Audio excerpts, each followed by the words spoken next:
that if a shark begins to circle your position, stand your ground. Do not swim away. Do not act afraid. And if the shark, hungry for a midnight snack, darts towards you, then summons up all your strength and punch him in the snout, and he will turn and swim away. There are a lot of sharks in the world.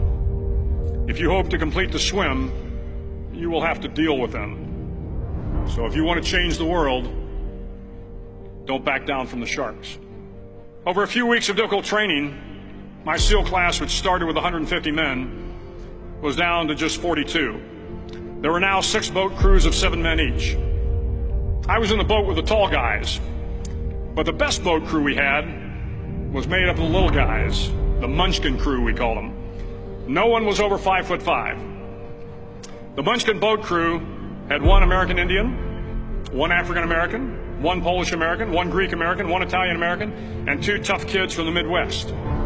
They out-paddled, outran, and outswam all the other boat crews. The big men in the other boat crews would always make good-natured fun of the tiny little flippers the Munchkins put on their tiny little feet prior to every swim. But somehow these little guys from every corner of the nation and the world always had the last laugh, swimming faster than everyone and reaching the shore long before the rest of us. SEAL training was a great equalizer. Nothing mattered but your will to succeed, not your color, not your ethnic background, not your education, not your social status. If you want to change the world, measure a person by the size of their heart, not by the size of their flippers. The 9th week of training is referred to as Hell Week.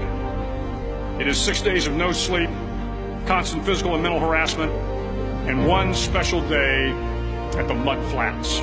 The Mud Flats are an area between San Diego and Tijuana where the water runs off and creates the Tijuana Sloughs, a swampy patch of terrain where the mud will engulf you.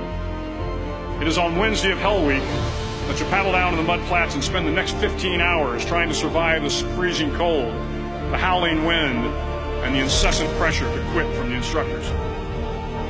As the sun began to set that Wednesday evening, my training class, having committed some egregious infraction of the rules, was ordered into the mud. The mud consumed each man till there was nothing visible but our heads. The instructors told us we could leave the mud if only 5 men would quit. Only 5 men, just 5 men, and we could get out of the oppressive cold. Looking around the mud flat, it was apparent that some students were about to give up. It was still over 8 hours till the sun came up. 8 more hours of bone-chilling cold. The chattering teeth and the shivering moans of the trainees were so loud, it was hard to hear anything. And then one voice began to echo through the night. One voice raised in song. The song was terribly out of tune, but sung with great enthusiasm. One voice became 2, and 2 became 3, and before long, everyone in the class was singing. The instructors threatened us with more time in the mud if we kept up the singing, but the singing persisted, and somehow the mud seemed a little warmer, and the wind a little tamer, and the dawn not so far away. If I have learned anything in my time traveling the world, it is the power of hope.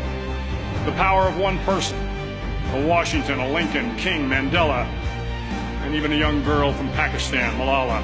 One person can change the world by giving people hope. So if you want to change the world, start each day with a task completed. Find someone to help you through life. Respect everyone. Know that life is not fair and that you will fail often. But if you take some risks, step up when the times are the toughest, face down the bullies, lift up the downtrodden, and never ever give up.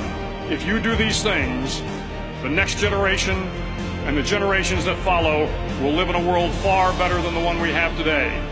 And what started here will indeed have changed the world for the better.